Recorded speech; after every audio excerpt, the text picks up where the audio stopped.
Good afternoon.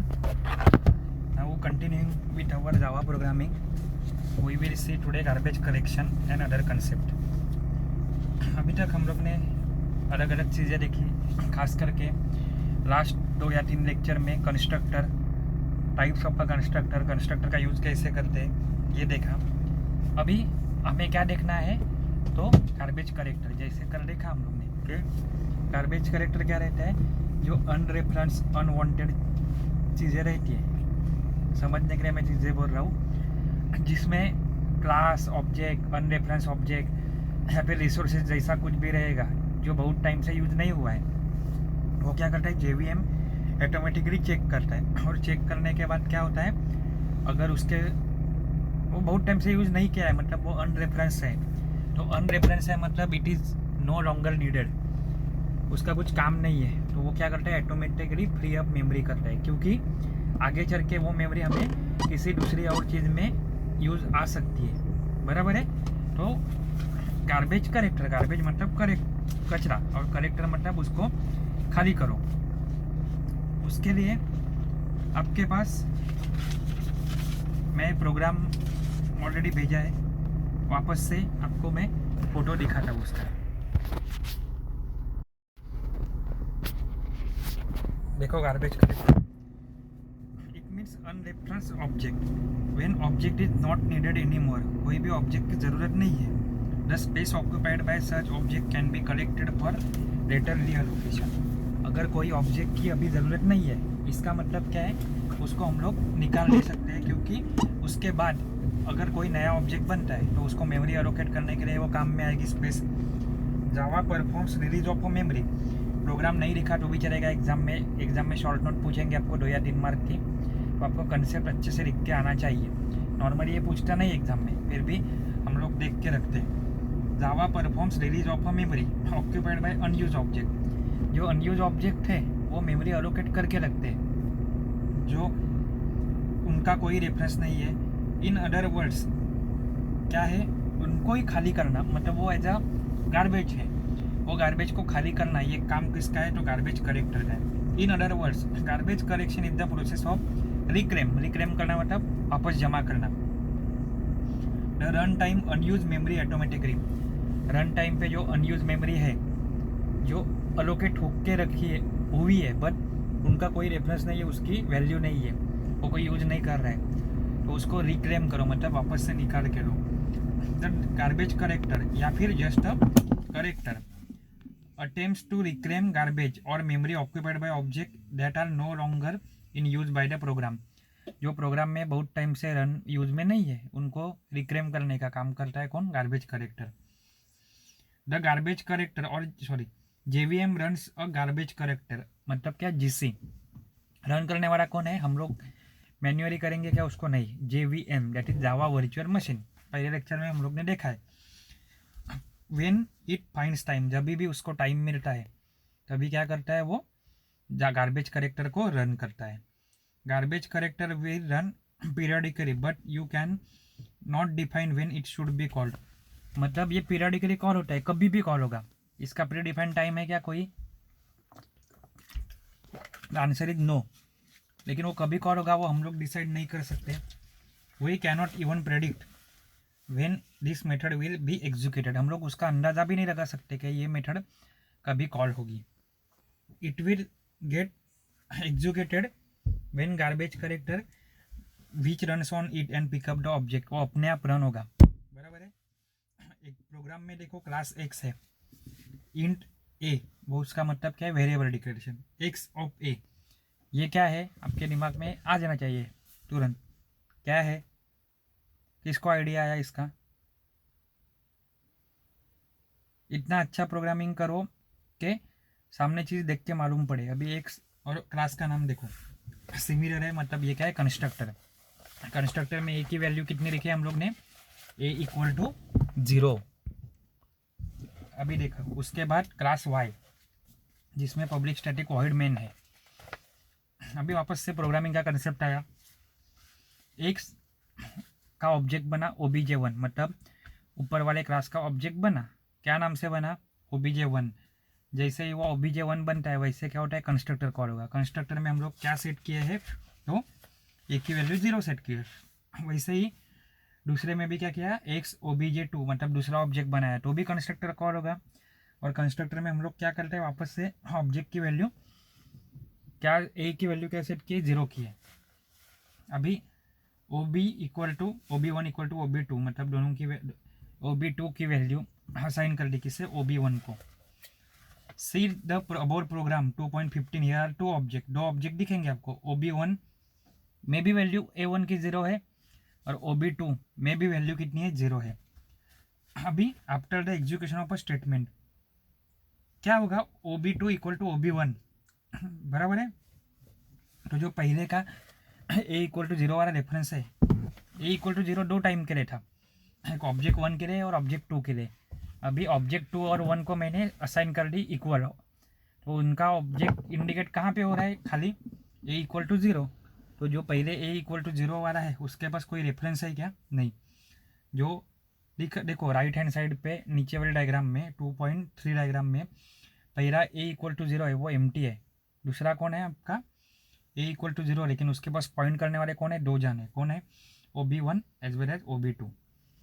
तो अभी ये टारगेट कौन बन गया, कौन डिलीट होगा, अभी पहला वाला ए ऑब्जेक्ट है वो अनरेफरेंस है, उसका कोई रेफरेंस नहीं है, वो कोई यूज नहीं कर रहा है, तो वो क्या हो जाएगा, डिलीट हो जाएगा। Both here the object which was previously pointed bye OB1, पहले जो किया था ना OB1, क्योंकि अभी OB1 पॉइंट आउट किसे कर रहा है, A0 को, और OB2 भी उसे ही पॉइंट आउट कर रहा है। तो पहले वाला है वो एम्प्टी पड़ा हुआ है, उसका कोई रेफरेंस नहीं है, तो ये क्या हो गया, कचरा हो गया, गार्बेज हो गया।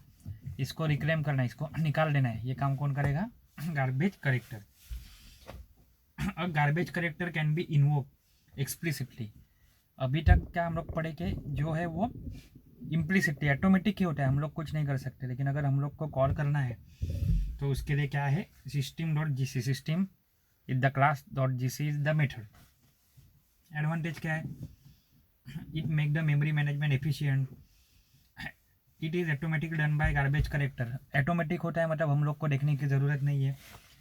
Double free bugs which occur in the program tries to free region of a memory that has already been freed. कभी कभी ऑलरेडी मेमोरी फ्री रहती है तो हमारे पास ट्रैकिंग रहता है, ओके, कौन सी मेमोरी खाली है, नहीं है, खाली कर दी गई है। ये सब एडवांटेजेस किसके, गार्बेज करेक्टर के।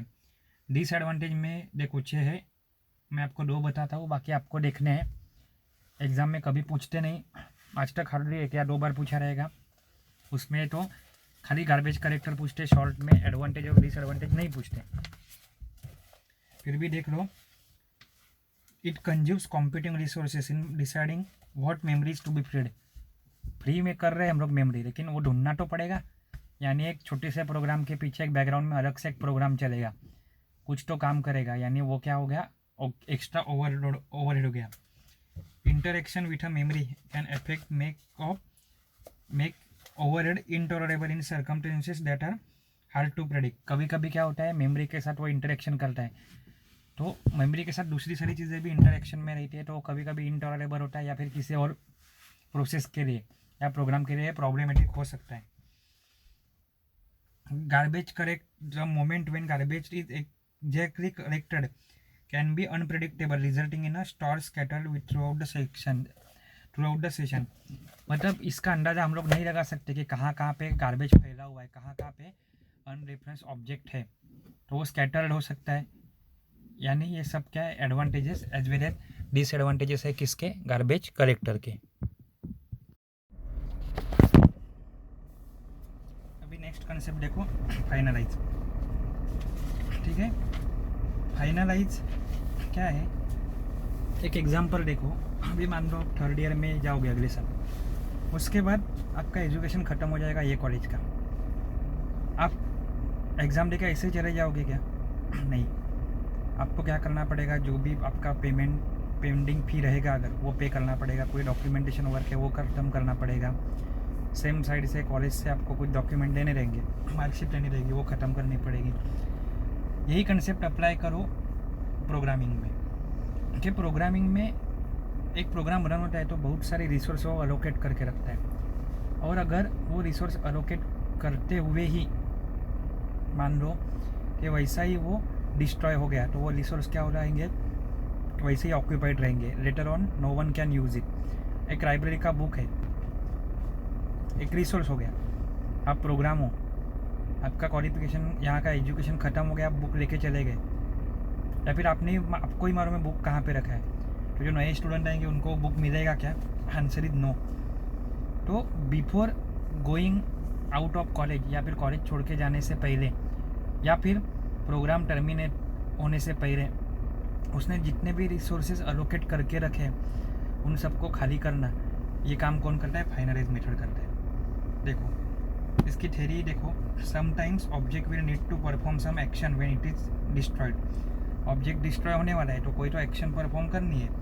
For example, if an object is holding some non Java resources, कोई नॉन जावा रिसोर्सेज जैसे कि कोई फाइल वगैरह होल्ड करके रख रहा है वो, then you might want to make sure that resources are freed before object is destroyed. मतलब आपको तभी क्या गारंटी लेनी पड़ेगी कि आपका प्रोग्राम टर्मिनेट होने से पहले आपको जो resource non Java resource allocate करके रखा है उसको फ्री करना है। To handle such situation, Java provides mechanism of the finalizer.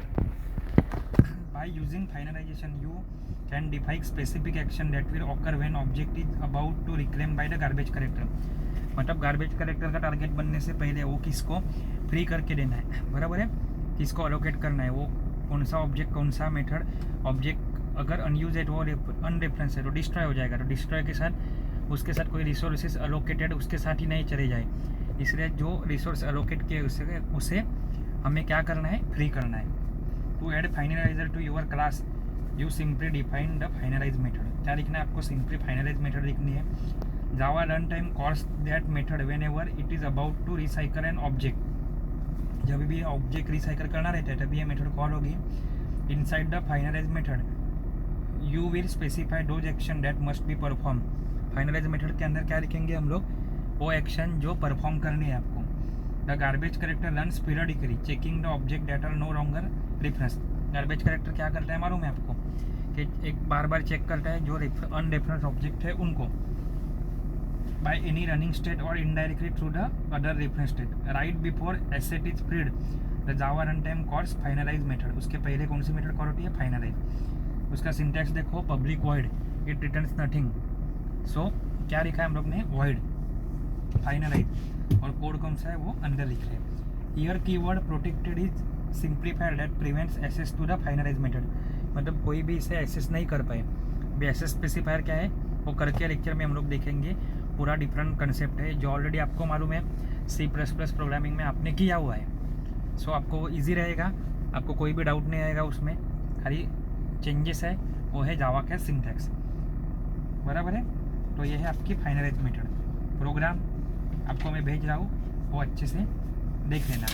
और हमें क्या देखना है? Visibility control, that is important part. Private, public, protected and default, four types of visibility control are there. We will see it on the next lecture. Thank you.